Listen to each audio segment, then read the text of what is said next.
तो चलिए आज की क्लास में हम लोग इंग्लिश में फिर से लाए हैं माई ग्रैंड मदर का समरी। आप ध्यान से देख लीजिएगा। अगर देखिए समरी बहुत ज़्यादा याद नहीं किया जाता है, 50 को 100 याद करते हैं। आपका 2 या 3 याद कर लीजिएगा, आपका काम हो जाएगा। हम लास्ट में बता देंगे, जैसे एन ए पिताब सोल्जर का समरी हम आपके जानकारी के लिए देंगे, रटने का जरूरत नहीं है कि सब समरी थोड़े रटा जाता है।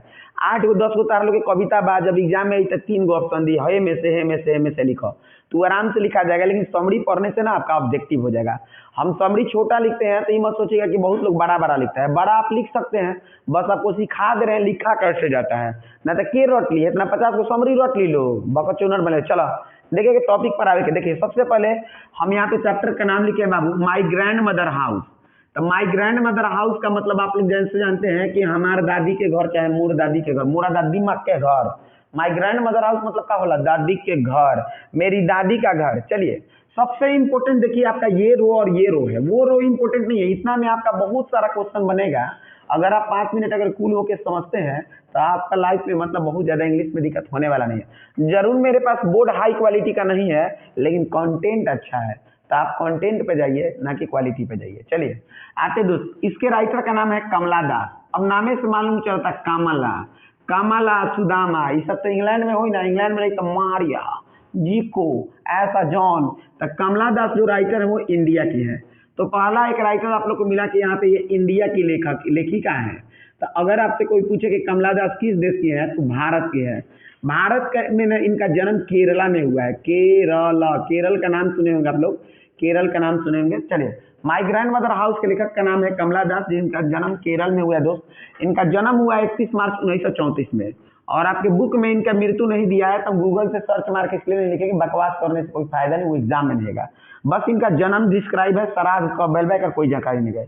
देखिए ये मुख्य रूप से अंग्रेजी और मलयालम भाषा में बहुत ज्यादा कवियों में प्रसिद्ध है।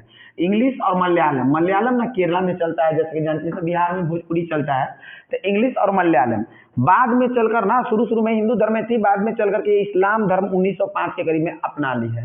तो अगर पूछा जाता है कि कमला दास बाद में जाकर किस धर्म को अपना लिया, तो मुस्लिम धर्म, इस्लाम धर्म को आप बोल सकती हैं कमला दास। हालांकि केरला में जाएगा तो इस्लाम धर्म बहुत ज्यादा है। देखे होंगे राहुल गांधी वायनाड से जाकर के चुनाव वहां से जीत करके चले आए हैं। और बीजेपी का देखिएगा तो केरला में कोई सीट नहीं निकलता, इसका कारण है वहाँ पे मुस्लिम चाहे लेफ्ट का वहां पे वर्चस्व है। और कोई भी कहता है पढ़ा लिखा आदमी। चलिए ऑटोबायोग्राफी, देखिए ये एक ऑटोबायोग्राफी लिखिए। ऑटोबायोग्राफी का मतलब होता है कि अपनी जीवनी या अपने कहानी के बारे में। देखिए ऑटोग्राफ का मतलब होता है हाथ पे अपना साइन दे देता लोग। ऑटोबायोग्राफी का मतलब होता है कि अपने जीवन के बारे में। 1976 में इनका ऑटोबायोग्राफी ना बहुत ज्यादा पॉपुलर हुआ, बहुत ज्यादा, एक के बार में गर्दा मचा दिली, गर्दा गर्दा हो गए। देखिए बाबू ये नोबेल प्राइज के लिए, देखिए इतना बड़ा कवि थी, हालांकि नोबेल प्राइज इनको मिला नहीं है, कि नोबेल प्राइज के लिए ना भारत इनको शॉर्टलिस्ट किया था। शॉर्टलिस्ट का मतलब होता है कि जिनका नाम चयन करके भेजा जाता है। तो ये भी एक बहुत बड़ा बात है। भारत में साहित्य के क्षेत्र में नोबेल पुरस्कार किनको मिला है, बस एक रविंद्रनाथ टैगोर को। अगर आप जीके जानना चाहते हैं तो कुछ जीके जानिए।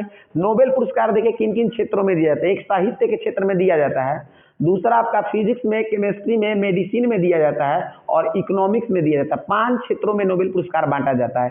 एक किताब लिखने के लिए, एगो फिजिक्स केमिस्ट्री, एगो डॉक्टरी के लिए, और एक आपको बताया है दोस्त इकोनॉमिक्स के लिए।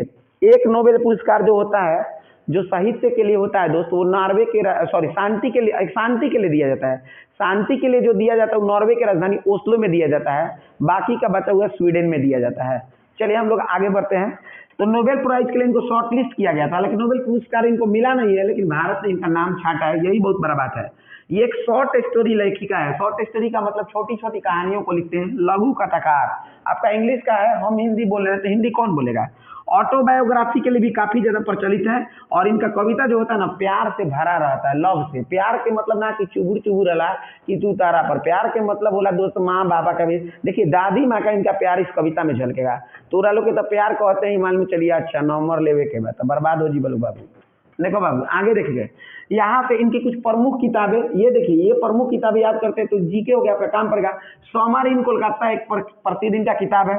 दूसरा साइरन, साइरन मतलब आवाज होता है। द ओल्ड प्ले हाउस, और भी बहुत सारा है, देख सकते हैं, लेकिन नॉट इंपोर्टेंट है। Summer, Cyrus, the old. तो ये जो आप लोग का 2 लाइन है बहुत इंपॉर्टेंट है, इसका स्क्रीनशॉट लेना चाहते हैं तो ले सकते हैं।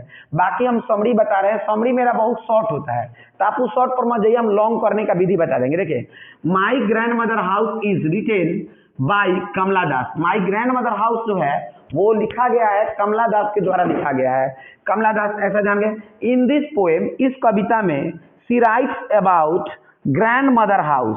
इस कविता में वो अपनी दादी माँ के घर के बारे में चर्चा करते हैं। आप जानबे करते हैं कि जहाँ ना पहुंचे रवि है तहाँ पहुंचे कवि। कवि लोग के कामे का धरल बा, बरसात में जाई लोग कही कि बरखा पर कवि लिख देम, कुछो पर ससुरा लिख दिया फालतू फालतू के काम बा, तू पढ़त रहे कहीं के बकचोनर बांध। सुने, सी फील्स एलोन, यहाँ पे ई छूट गया है, she feels alone after her death. मतलब अपनी दादी माँ के मरने के बाद ना वो एलोन मतलब अकेला महसूस करती है, अकेला। हालांकि इस कविता में ना वो अपने पति से टॉकिंग करते रहती है, पति को इस कविता में डार्लिंग भी बोलती है। डार्लिंग का मतलब होता है सबसे प्रिय दोस्त। She said about her grandma house. वो अपनी दादी माँ के घर के बारे में बात करती है कि silence spreaded every part of house. मतलब पूरा घर भर में अब दादी मर गई एकदम सन्नाटा पसरल बा, जना घर में कोई ना रहेला तो का रहेला, भूत के घर हो जाला। A snake moves in the books. वो कह रही है कि मेरे दादी के मर जाने के बाद जहाँ पे किताब रखा है वहां पे अब सांप लुढ़ता, सांप चलता।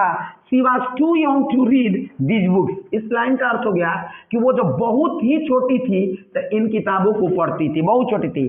She could not such A love. अब कह रही कि दादी के मरने के बाद अब वो प्यार कहाँ नसीब है, दादी का घर का आंगन का सुख कहाँ, तेरी गलियों में न रखेंगे कदम आज के बाद। चलिए बाबू, यहाँ पे तो दादी बात है। She wishes to see that house again. उनकी इच्छा है, विश मतलब इच्छा, उनकी इच्छा है कि उस घर में फिर से जाए, घूमे। लेकिन कहाँ से जाएगी, अब वो बात नहीं दूसरे के घर में। अंत तक कहती है she feels love to her blind eye. अपने आँख को बंद करके और दादी माँ के प्यार को महसूस करती है। ये मेरा दोस्त शॉर्ट समरी रहा, लेकिन अगर आप चाहिए कि इसमें लॉन्ग लिख दे तो इसी में और बना के लिख दीजिएगा कि ही वाज बॉर्न इतना में जन्म ली, इतना में मरी, हाई बुक लिखी, लमड़ा दे मर जाएगा, तो इसलिए शॉर्टेस्ट होता नहीं है। आप लोग के लिए अच्छा है, बहुत लंबा वीडियो नहीं बनाएंगे। मिलेंगे नेक्स्ट वीडियो में, तब तक के लिए जय हिंद जय भारत।